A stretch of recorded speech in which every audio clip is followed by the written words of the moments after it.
बिस्मिल्लाहिर्रहमानिर्रहीम। अस्सलामुअलैकुम। Hello viewers, मैं हूँ Mohammad Sadiq, lecturer in chemistry और डान वर्चुअल एकेडमी के एक नए ट्यूटोरियल के साथ आपकी खिदमत में हाजिर हूँ। Today the topic of discussion is introduction to organic chemistry and organic compounds.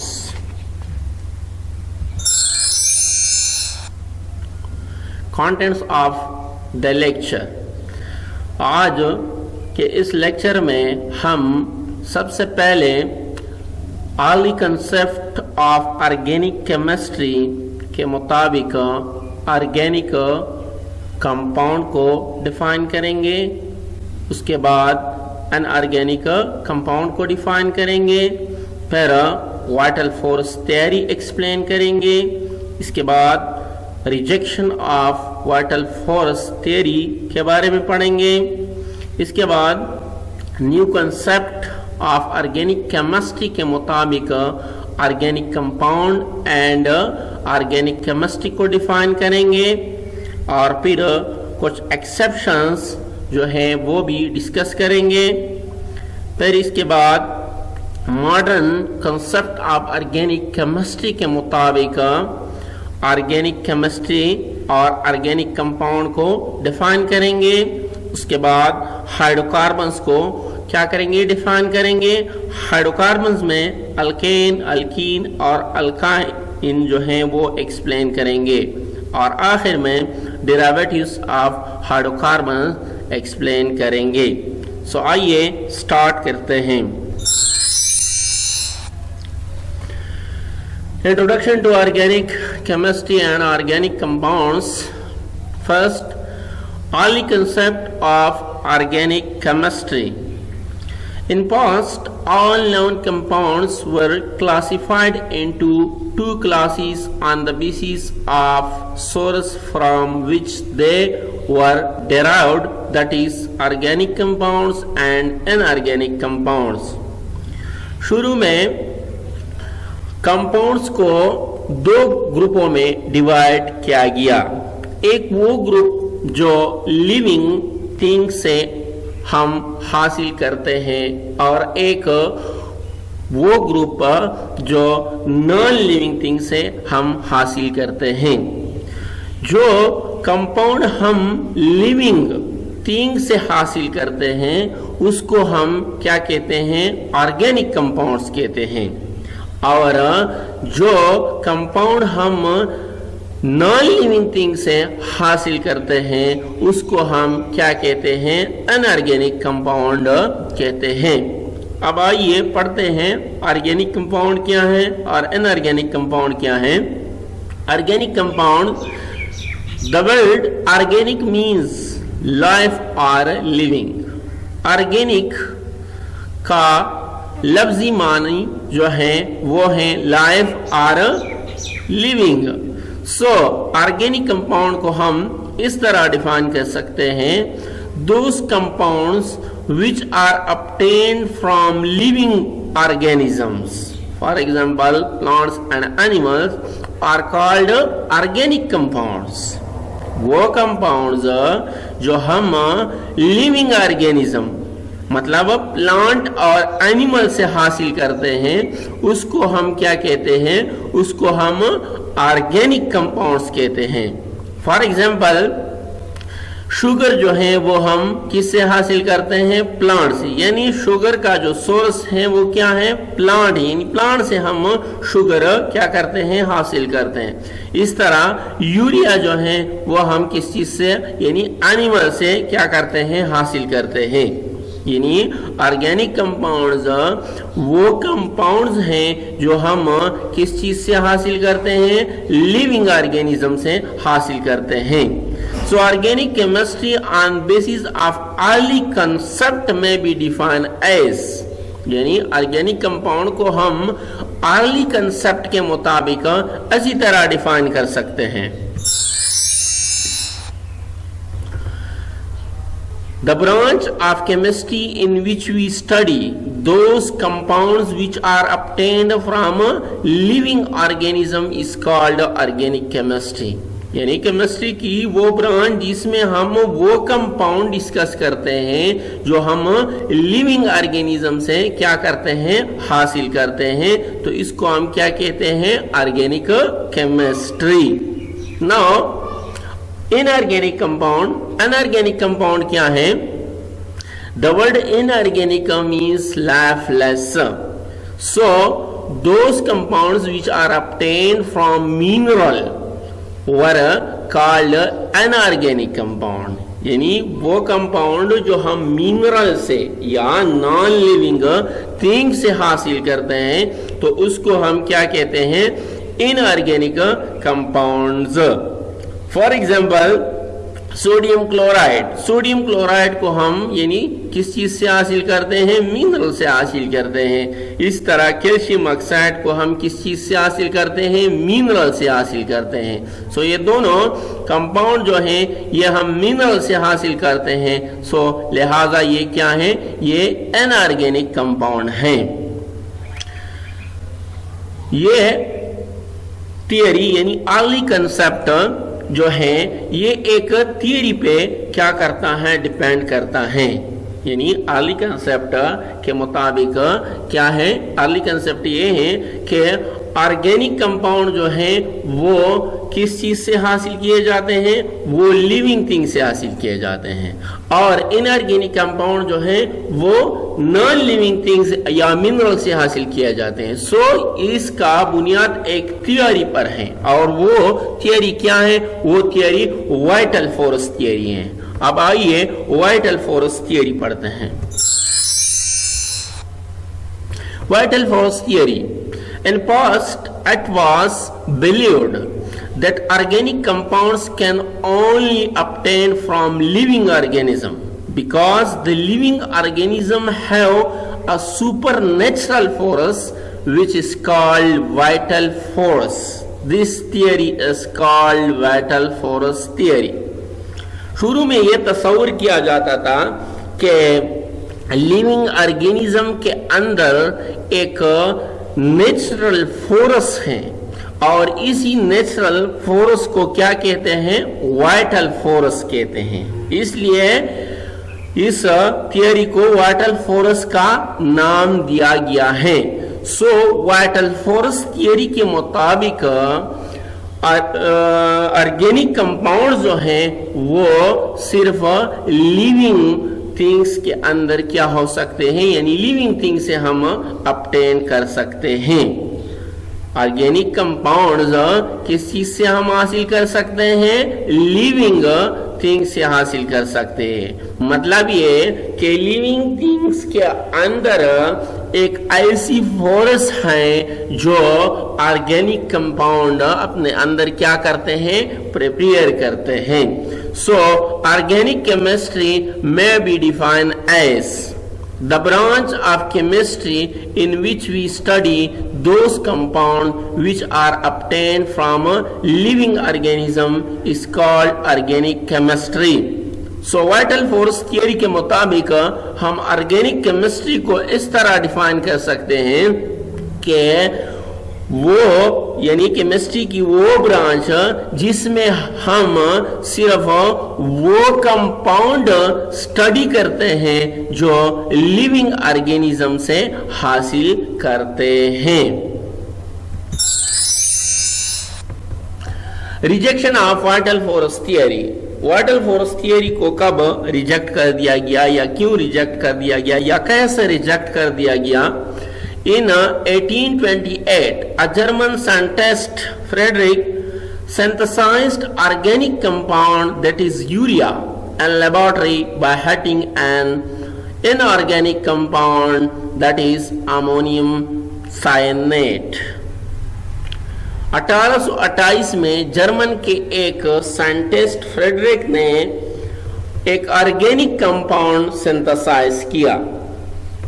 Organic compound कैसे सिंथेसाइज किया कि उसने लेबोरेटरी में एक इनऑर्गेनिक कंपाउंड को हीट कर दिया और एज ए रिजल्ट उसके साथ एक ऑर्गेनिक कंपाउंड जिसका नाम क्या है, यूरिया है, वो क्या हुआ, ऑब्टेन हुआ। सो फ्रेडरिक ने क्या किया, कि उसने पहले ammonium chloride plus potassium cyanide को मिला के उसे अमोनियम साइनाइड क्या कर दिया, बना दिया। फिर अमोनियम साइनेट को उसने जब हीट किया तो उसके साथ क्या आ गया, यूरिया आ गया। वाटल फोरस थियरी तो ये कह रही थी कि ऑर्गेनिक कंपाउंड जो है वो सिर्फ लिविंग थिंग्स के अंदर क्या हो सकती है, बन सकती है, क्योंकि उसके अंदर एक वाइटल फोर्स है। लेकिन फ्रेडरिक ने 1828 में अमोनियम साइनेट को जब लेबोरेटरी में हीट किया तो उसके साथ एक ऑर्गेनिक कंपाउंड आ गया जिसका नाम था urea. So after the synthesis of organic compound in laboratory, the vital force theory was rejected. जब लेबोरेटरी में ऑर्गेनिक कंपाउंड तैयार हो गया तो वाइटल फोर्स थियरी को क्या कर दिया गया, रिजेक्ट कर दिया गया। New concept of organic chemistry, vital force की रिजेक्शन के बाद न्यू कंसेप्ट आ गया। सो आइए न्यू कंसेप्ट पढ़ते हैं। New concept of organic chemistry, according to new concept the organic compounds and organic chemistry may be defined as, new concept के मुताबिक organic compound और ऑर्गेनिक केमिस्ट्री को हम इस तरह डिफाइन कर सकते हैं।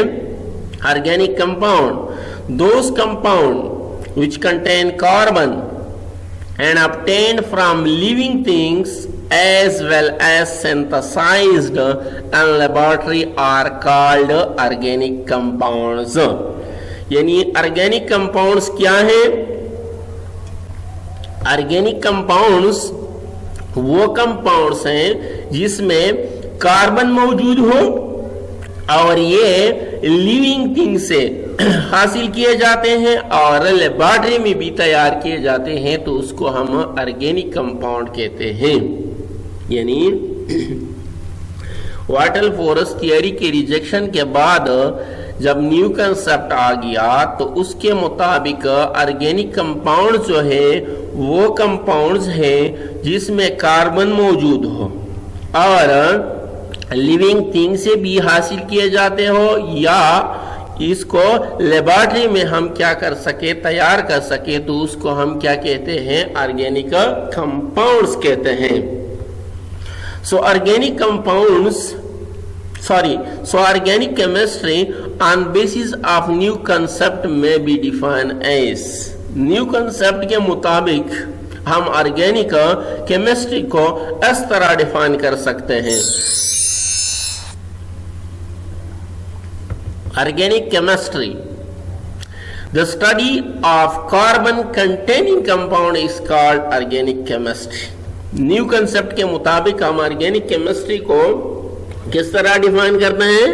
इस तरह डिफाइन करते हैं कि वो कंपाउंड्स जिसमें कार्बन मौजूद हो उसको हम क्या कहते हैं, यानी the study of carbon, carbon के यानी वो कंपाउंड्स जिसमें कार्बन मौजूद हो, सो ऐसे कंपाउंड की स्टडी को हम क्या कहते हैं, ऑर्गेनिक केमिस्ट्री। लेकिन यहाँ पे कुछ एक्सेप्शंस हैं, आइए वो एक्सेप्शन पढ़ते हैं। Exception, there is exception to the above generalisation, यानी इस जनरलाइजेशन, कौन सा जनरलाइजेशन? यही generalisation, the study of carbon containing compound is called organic compound, organic chemistry.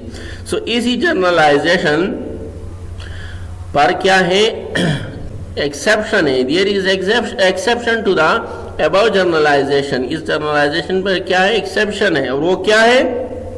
There are some compounds which have carbon atom but they have not organic compounds.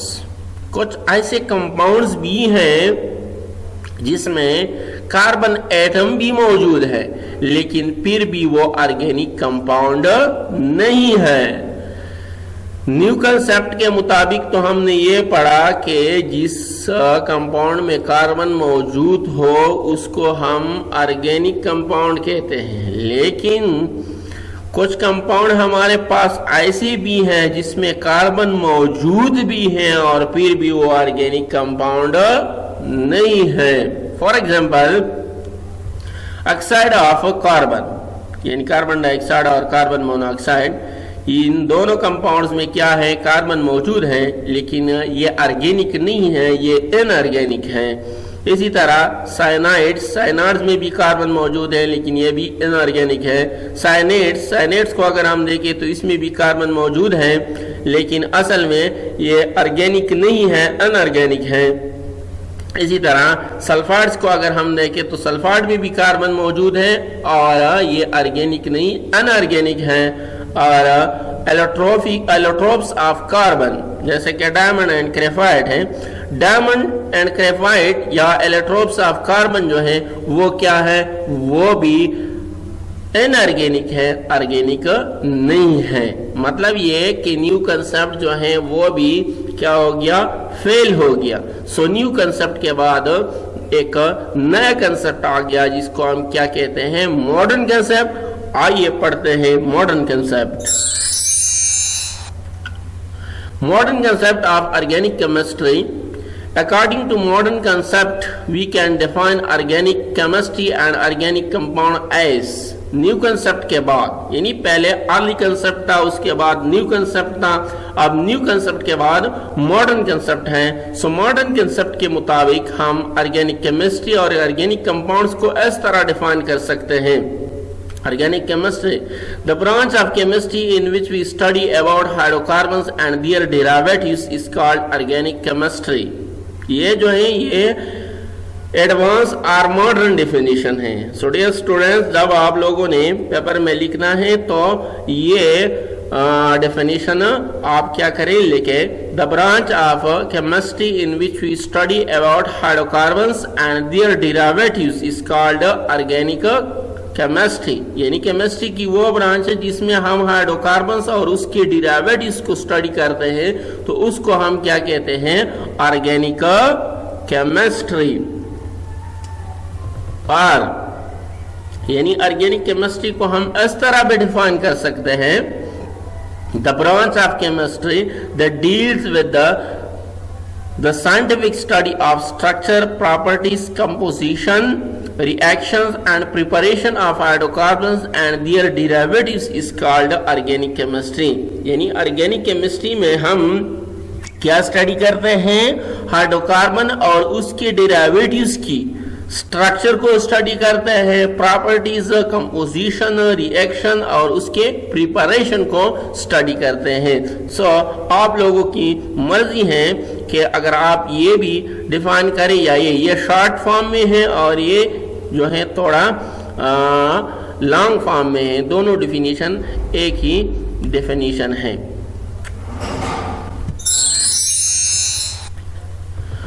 Organic compounds, new modern concept के मुताबिक organic compounds कौन से हैं या क्या हैं।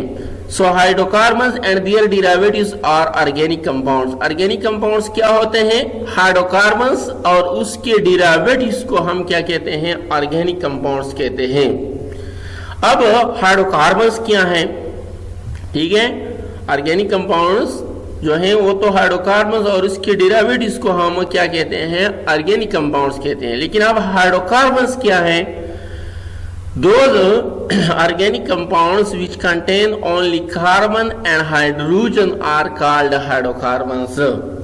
वो organic compounds जिसमें सिर्फ कार्बन और हाइड्रोजन मौजूद हैं उसको हम क्या कहते हैं, हाइड्रोकार्बन्स। अब हाइड्रोकार्बन्स को फर्दर हम क्या करते हैं, डिवाइड करते हैं। यानी हाइड्रोकार्बन्स क्या है, हाइड्रोकार्बन्स वो कंपाउंड्स हैं जिसमें कार्बन और हाइड्रोजन मौजूद हो, जिसमें हाइड्रोकार्बन्स वो ऑर्गेनिक कंपाउंड्स हैं जिसमें कार्बन और हाइड्रोजन क्या हो, मौजूद हो।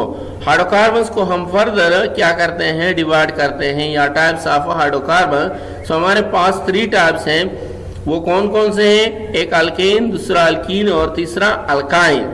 अब आइए हर एक को हम अलग अलग पढ़ते हैं।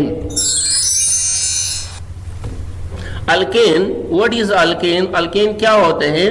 We can define alkane as The hydrocarbon which contain all carbon-carbon single bonds in their molecule are called alkane. वो हाइड्रोकार्बन्स जिसमें कार्बन कार्बन एटम के दरमियान सिंगल बॉन्ड हो उसे हम क्या कहते हैं? अल्केन कहते हैं। यानी अल्केन जो है वो कौन से ऑर्गेनिक कंपाउंड है या वो कौन से हाइड्रोकार्बन्स हैं? अल्केन जो है वो कौन से हाइड्रोकार्बन्स हैं? ये वो हाइड्रोकार्बन्स हैं जिसमें कार्बन कार्बन के दरमियान सिंगल बॉन्ड पाया जाता है। जर्नल फार्मूला, अल्केन का जर्नल फार्मूला क्या है? The alkane series has journal formula that is CnH2n plus 2.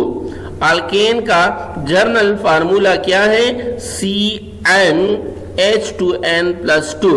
Now example alkane के एग्जाम्पल्स क्या हैं? पहला एग्जाम्पल जो इसका है वो है मीथेन, दूसरा इथेन, तीसरा प्रोपेन एंड चौथा ब्यूटेन एंड सो ऑन। यहां पर अगर हम देखें पिक्चर में तो ये भी एक कार्बन एटम है और ये भी एक कार्बन एटम है। दोनों के दरमियान जो बॉन्ड है वो कौन सा बॉन्ड है? सिंगल बॉन्ड है, सिंगल कोवेलेंट बॉन्ड है। ये किसका स्ट्रक्चर है? ये इस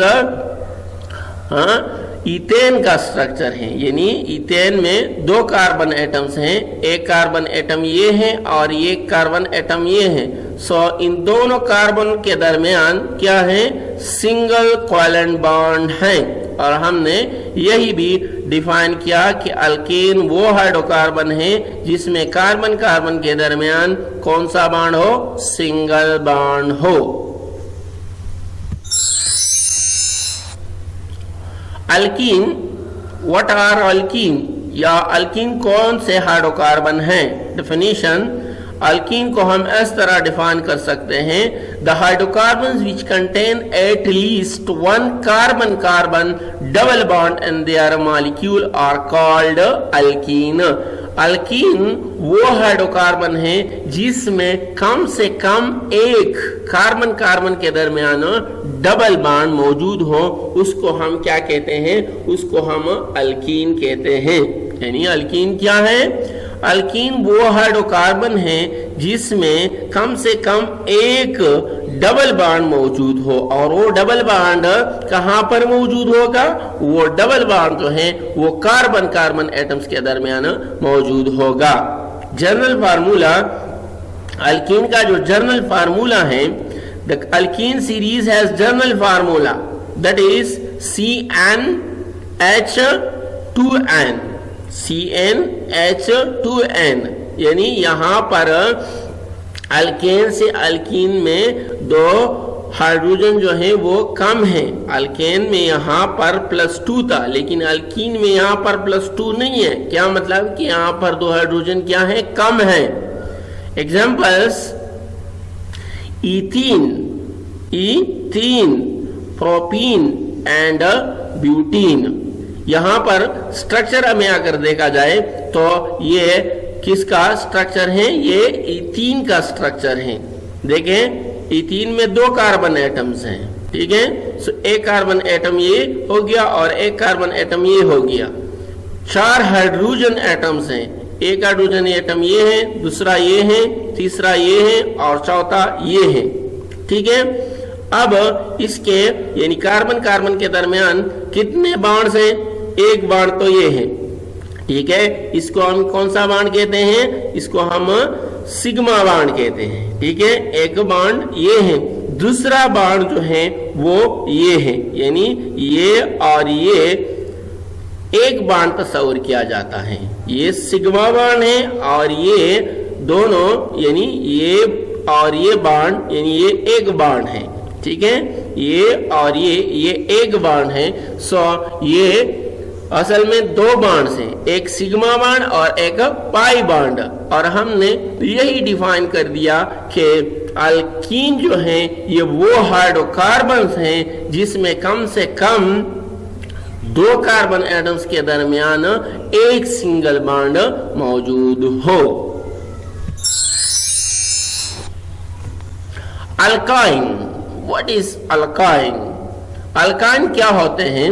definition, the hydrocarbon which contain at least one carbon-carbon triple bonds in their molecules are called alkyne.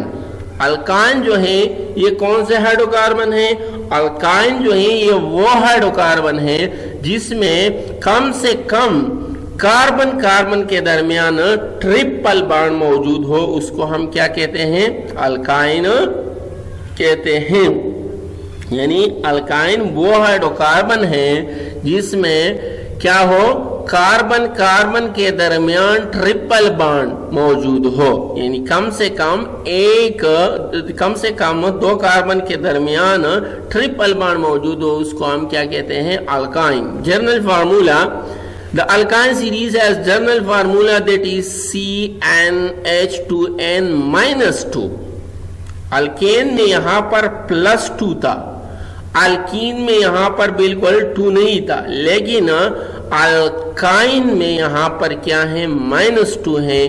क्या मतलब? मतलब ये कि यहां पर हाइड्रोजन अल्कीन से भी कम है।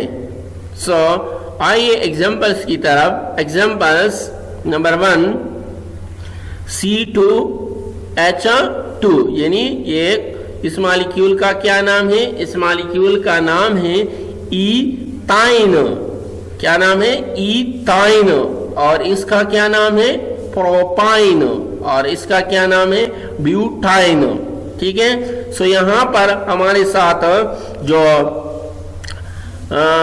जो स्ट्रक्चर है वो किस मॉलिक्यूल का है? वो ऐसे इथाइन का है। अब देखें यहां पर हमारे साथ 2 कार्बन एटम है, एक ये है और दूसरा ये है। ठीक है। और 2 हाइड्रोजन एटम्स हैं, एक हाइड्रोजन एटम ये और एक ये। सो यहां पर देखें हमारे साथ एक सिग्मा बॉन्ड है ये। ठीक है। ये क्या है? हमारे पास सिग्मा बॉन्ड है।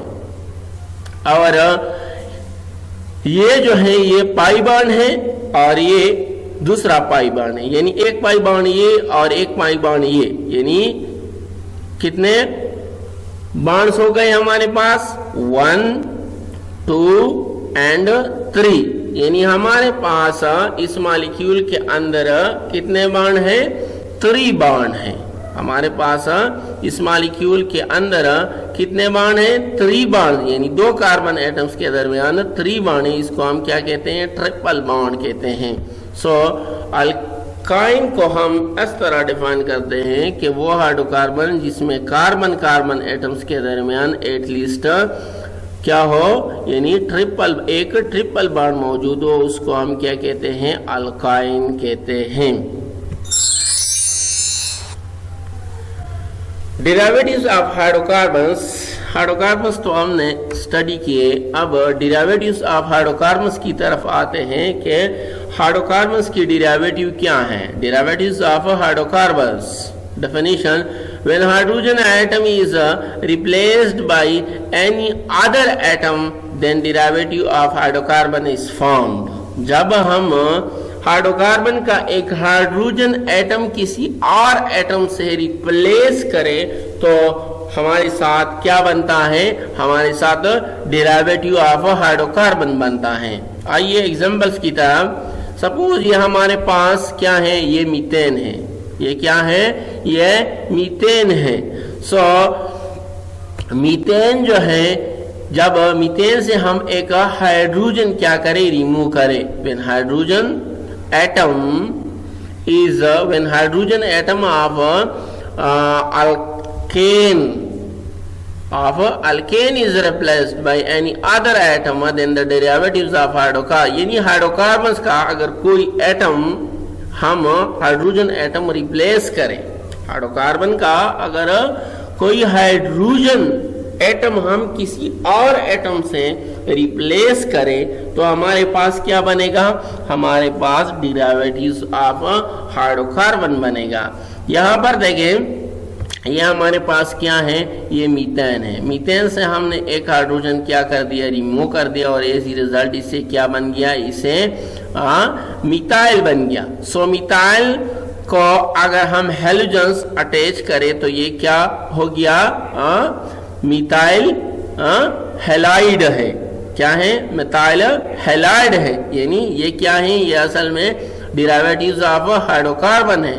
इसी तरह अगर इस मीथेन से हम हाइड्रोजन रिमूव करके मिथाइल बन जाए और उसको OH अटैच हो जाए तो ये क्या बन जाएगा, ये मिथाइल अल्कोहल। यानी मिथाइल अल्कोहल क्या है, methyl alcohol derivative of hydrocarbon है। यहाँ पर देखें ये क्या है, ये मीथेन है, ठीक है। यानी ये कार्बन एटम, ये हाइड्रोजन एटम, ये हाइड्रोजन एटम और ये हाइड्रोजन एटम, और ये जो रेड दिखाया गया है ये क्या है, ये ऑक्सीजन है और ये हाइड्रोजन, यानी OH इस तरह इसको क्या है, अटैच है। सो मिथाइल अल्कोहल जो है वो भी क्या है, वो डेरिवेटिव्स ऑफ हाइड्रोकार्बन है। इसी तरह अगर यहाँ पर हम देखें तो हाइड्रोजन के रिमूव होने के बाद यहाँ पर अमीन ग्रुप क्या है, अटैच है।